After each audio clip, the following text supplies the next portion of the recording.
I see. Thank you so much. The Adventurers Guild has been overwhelmed these days. No worries at all. We've always valued the strength of adventurers. Given the current situation, it's vital that we all work together. Since we're facing the same enemies, I'll send you the intel we've collected on the Abyss so far. Then we can take a look at how to coordinate our efforts. All right. Thank you so much. Hi, Katheryne, it's us! Got any new commissions? You two have come just in time. I've got some good news.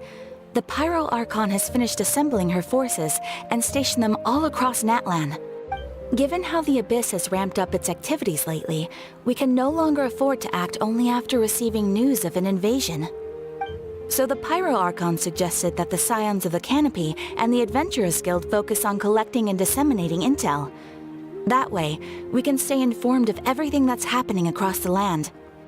Once we receive word of enemy activity, we can notify the nearest camp and the stationed forces can take immediate action.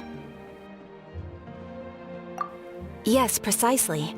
This should also allow us to focus on gathering information, rather than running around and trying to tackle everything at once. So please also take a chance to relax, you two. You've been working hard these days, and this will be a good opportunity for some well-deserved rest. So that's the plan!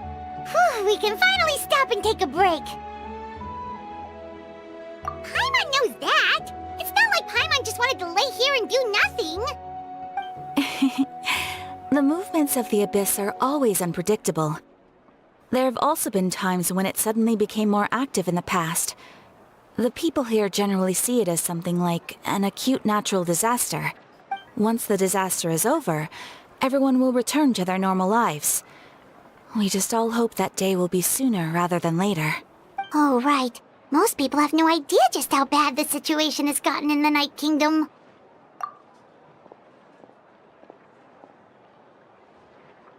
Oh, hey, Kachina! Are you feeling better now?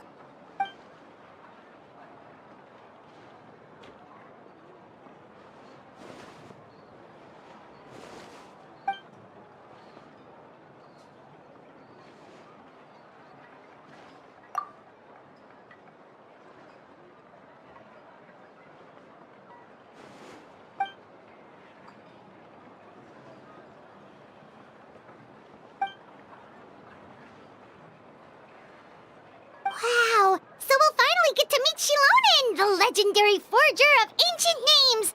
Paimon still can't believe anyone could forge those things.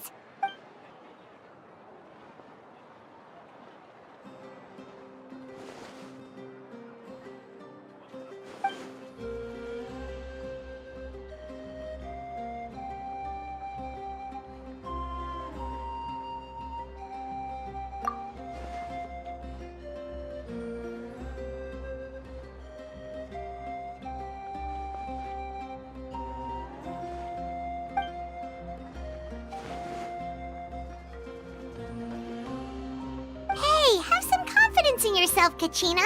After all, you're already a victor of the Night Warden Wars.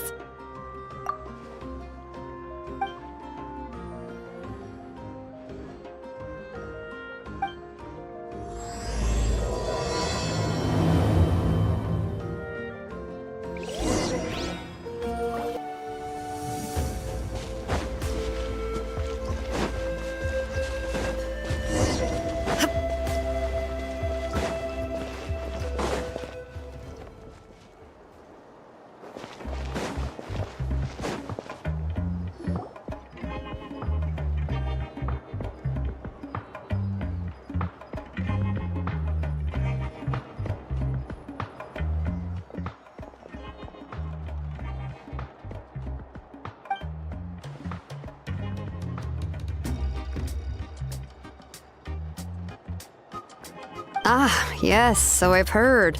So young, and yet you've already got quite the reputation. Wait, are you Outlanders? Yep, we're travelers who just arrived in Natlan not too long ago. No, I mean, I was aware that you're travelers. It's just no one told me that you're Outlanders. No, the only thing she said is that a new hero had pledged herself to the plan, but We need to forge an ancient name to ensure she'd be able to return safe and sound. And she did mention that it would be quite difficult to forge an ancient name for them, but at the time, I thought she was just commenting on my skills. But I seem to understand where the true difficulty lies now. Oh, I wouldn't go that far. I'm used to it, really. I just need a moment to process things. The Pyro Archon's requests are always difficult to fulfill, and we used to argue a lot. Honestly, it's probably for the better that she didn't bring this up at the time. Anyway, I can't argue with her if she isn't here, and it'd be pointless to take my anger out on someone else. But, just because I understand her rationale doesn't make me any less upset. After all, she must have known that forging an ancient name for an Outlander is an impossible task. It's impossible? As you probably know, an ancient name is a symbol of a hero's spirit and glory, which grows even richer and heavier as generations of successors inherit it. We forge ancient names by engraving the heroic deeds of an individual who will become the first hero of that particular name.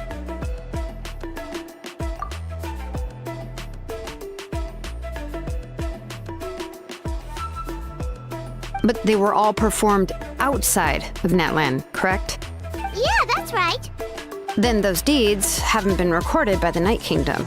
To take it one step further, even if you had performed heroic deeds in Natlan, as an Outlander, your actions still wouldn't have been recorded by our lands.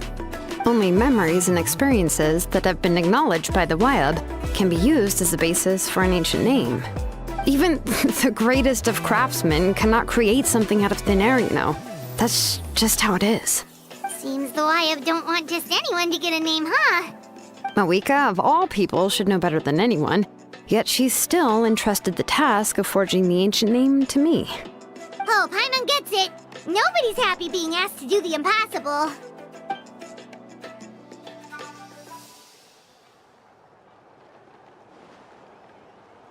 Ugh, don't remind me. Let's just focus on how we can pull this off. How to achieve the impossible. You mean you're already willing to accept the task? Well, what else can I do? What's happened is already done, and it's not like I can outright defy the order of my Archon. If she gave me this order, then she believes the ancient name is an indispensable part of her plan, and that I'll be able to find a way to make it happen. In other words, the order is an affirmation of my abilities. Whoa, not only has she accepted the task, but now she's looking for silver linings?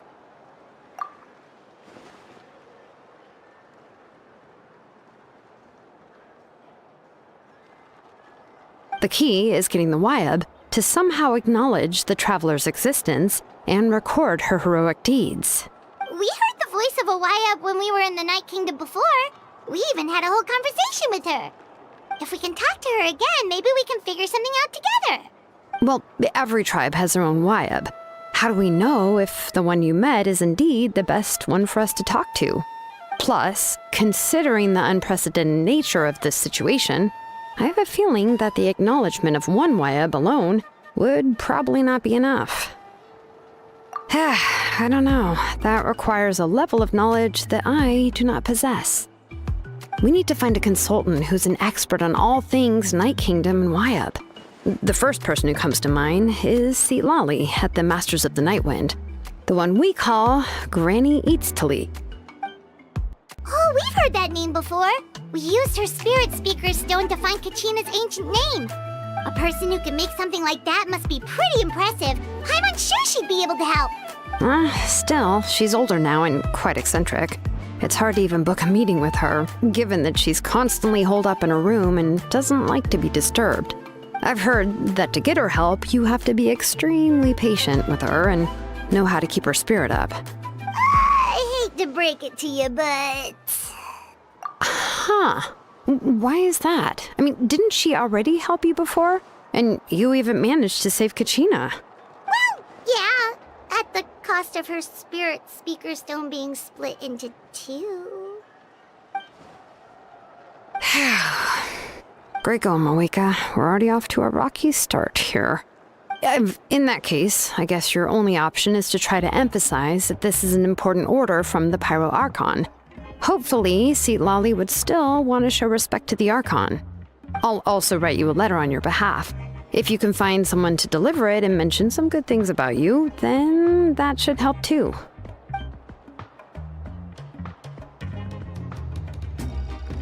Paimon sure hopes a Hal won't interrupt when he's talking, though. All right, Kanich is a seasoned negotiator. I trust that he'll know the best things to say. Please just give me a moment to write the letter, and we can meet up near the Statue of the Seven later. Sounds good. We'll take a stroll in the meantime.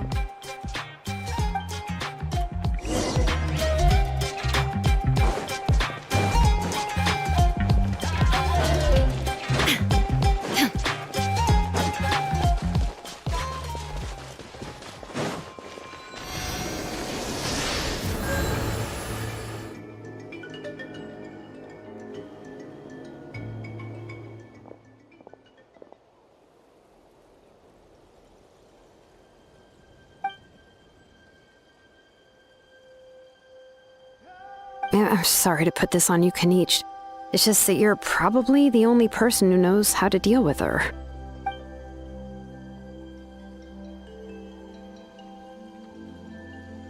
Oh, wait, so Kachina and the Traveler also know about the plan?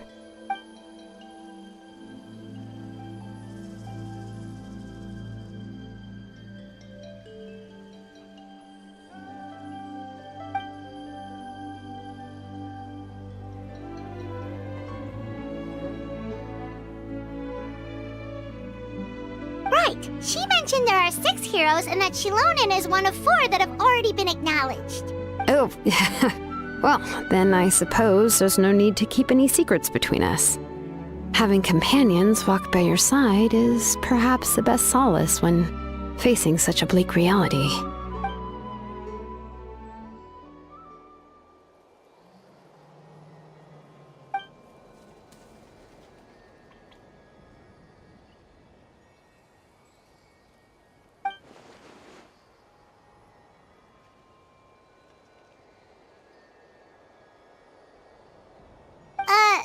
Lolly knows him too?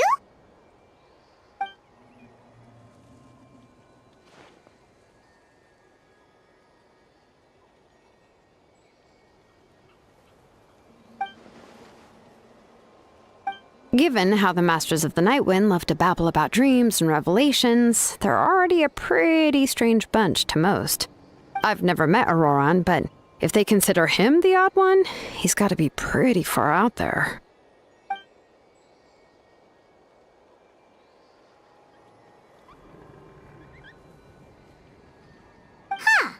Makes sense. But Paimon wonders how Xilonen could be the first one to notice Auroran's disappearance if she spends the whole day in her room.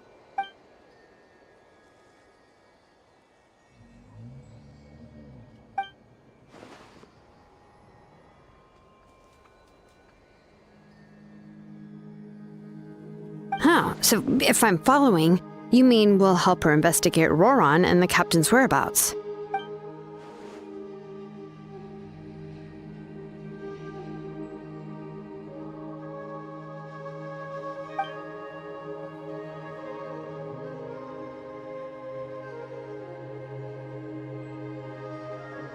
Yeah!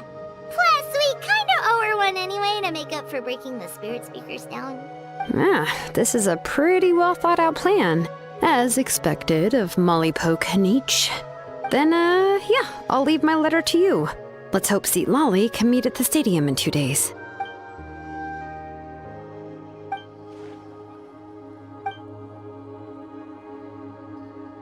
Okay, then let's part ways for now. I'll see you in a couple of days. Things have been going. Transitory.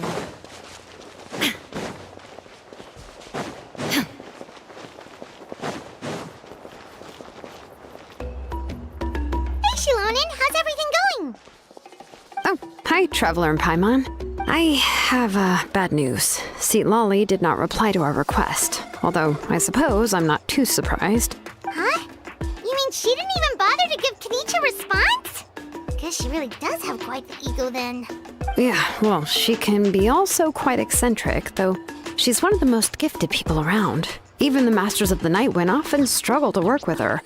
My guess is that she probably has other reasons for not deigning us with a response.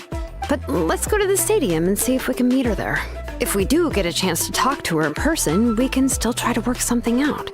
That's true. Let's go!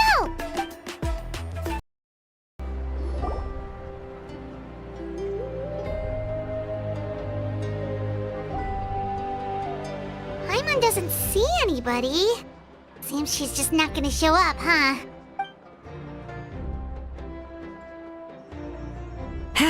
Well, we tried to be as considerate as we could, but she's under no obligation to help. That might be true, but this is still a request from the Pyro Archon, right? Shouldn't a subject always answer the call of their Archon? A subject? Well, if you ask me, I'd say we're all more like friends with the Archon. Yes, Mawika is our leader, but that doesn't mean there's any kind of tall barrier between us and her. The only thing is that she often has very high expectations of us. Huh. So even though she's super powerful, it sounds like she's actually pretty down to earth and easy to get along with. Unlike that old hag Granny Eatstily, right? Does she think she can ignore us just because she's famous? You all talk about her like she's some kind of huge deal, but she didn't even bother to reply to our letter! Seriously, if she didn't want to come, she could at least let us know. If that's what aging does to you, Paimon never wants to get old. Oh, really? So, that's how you see me? Huh? Who's there? Who's talking next to Paimon? Oh, don't mind me. I'm just a disgruntled old hag, right? Come on, relax. I'm sure my bark's worse than my bite. Huh? See, Lolly. Wait, you're Seat Lolly? You're Granny Eatstily? Yes, Granny Eatsley. But emphasis on Eatsley, not Granny. You must know this trope from light novels, surely. They use it all the time. The young man who's actually the oldest person in the room. The girl next door who turns out to be a seasoned veteran. The wise sage who looks like a little kid. Oh, wipe that look off your face! You've seriously never seen an older lady that doesn't look her age? Okay, well, don't go thinking it's a trick either. See? I'm barely wearing any makeup. Did I forget to mention, she's called Granny, but she's actually pretty young. It was an honest mistake. I guess we've just gotten used to it. I'm sorry. So, how old are you actually? What? How dare you? Don't you know it's rude to ask a lady her age? Paimon really didn't mean to offend you, it's just that your case seems really unique. Oh, Paimon just wanted to apologize, but now she's putting more and more of her foot in her mouth. Really, Paimon just got a little mad since we thought, well, you were gonna leave us out to dry. It was my idea to invite you here, Seat Lolly. So if you're upset, you can just take it out on me. All right. I was only joking. I didn't mean to chastise anyone. There's really no need to take all this so seriously. If anything, I'm gonna feel awkward if we keep this going. I received Kenichi's letter and was planning to attend this meeting.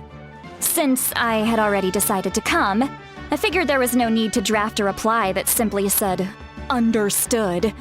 Besides, just showing up is the most important part. No? But, of course... It's also natural for people to get held up by one thing or another as they're trying to leave the house. It certainly was a bit awkward to see that everyone else had arrived before me. At first, I was thinking of quietly sneaking over, but since you were already here waiting for me, I started to think about how I should phrase my apology, only to hear you all talking smack about me.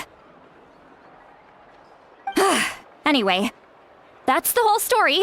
Honestly, it's not like I owed you an explanation anyway.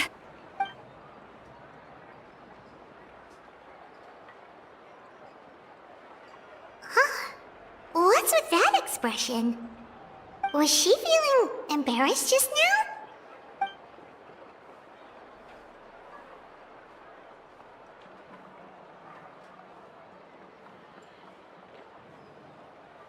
When the Masters of the Night Wind say they struggle dealing with her, I wonder if the feeling is mutual. She seems to be pretty awkward herself. Everything she does and says seems a little forced. Anyway, Xilonen, I heard that you require my help in crafting an ancient name. Correct. The situation isn't like anything we've handled before. Let me explain. I see. So Mawika has asked you to forge an ancient name for an Outlander. Well, that would be a first. And you've also heard all about Auroron. I must say, he's always been a good kid. I can't see him joining the Fatui of his own volition. He must have been coerced somehow. Yeah, that's what we came here to ask you. We'll help bring Auroron back if you help us solve the problems of forging the ancient name. What do you think? I suppose I'll just call you Traveler for now. Traveler, come here. Let me take a good look at you.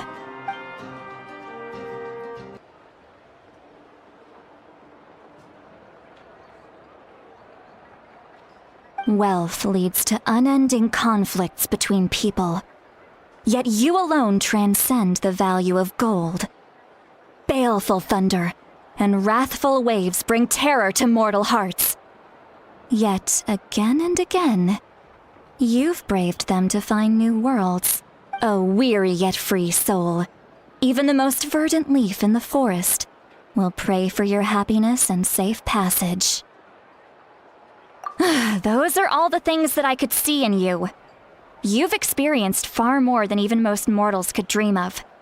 You possess the heart of a sincere hero, along with the conviction to lift a torch above your head and walk headlong into the night. Huh? Don't move. There's something here. Huh? What thing? Don't scare Paimon. Is the Traveler gonna be okay? Shoo! That should do it. You've just returned from the Night Kingdom, so some fragments of souls were still stuck to your body. No need to worry. I've just cleared out the last of them. Isn't that kinda like having part of a ghost come back with you? It's nothing as serious as that. If left unattended, the most it could do is stir up some chaos in your mind, and generally worsen your mood. Well, in that case, better to get rid of them. It was nothing. Xilonen, let's follow your proposal. Once you've brought Auroron back, I'll take you to see the Lord of the Night. The Lord of the Night? But don't we need to talk to the Wyab of the tribes? Something this important is beyond their jurisdiction. Only the Lord of the Night can decide whether we can grant an ancient name to one who does not hail from our lands. The Lord of the Night is an ancient entity that rules over the entire Night Kingdom, constantly borrowing the power of the sacred flame to combat corrosion from the abyss. Oh, so you're basically saying it's even more powerful than the Wyab of the tribes. Well, that sort of makes sense, being the lord of the entire Night Kingdom and all. Not exactly. It's not so much that one's more powerful than the other. But never mind. That's not important. It would take too much time to explain. Just listen carefully to what I'm about to tell you. The Lord of the Night is currently in a deep slumber, and we can only communicate with its consciousness while in a trance. In other words, in a dream. But I will need to prepare a few more things if we are to hold a ceremony to achieve the state of the trance. I'll make a list. Can any of you get everything for me? I can go. It'll probably be a long list, so better leave it to someone who knows all the local vendors. Sounds good. Then we'll go with St. Lolly to track down Auroron. Phew, the Fatui are nothing to scoff at, so please, be careful during your investigation. If you need any help, just come find me. Yep, we'll be sure to play it safe.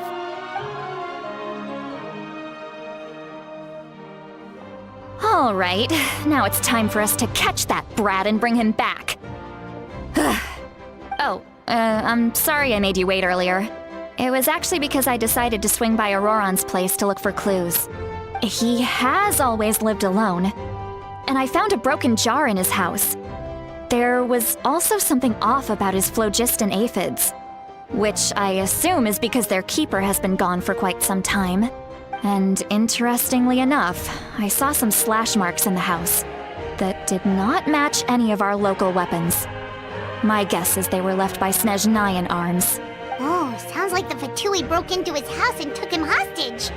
But why would they kidnap a kid who just spends his days living in the country and raising aphids? He's only in his 20s. What would they want with him? That's not to say that I believe he's totally innocent, of course. Since he's the only one who was kidnapped out of everyone in Natlan, he must have done something to attract their attention. In any case, we'll get to the bottom of this once we manage to get him back here. I'm truly sorry to put you two through all this trouble with me. But please help me get him back. You can count on us!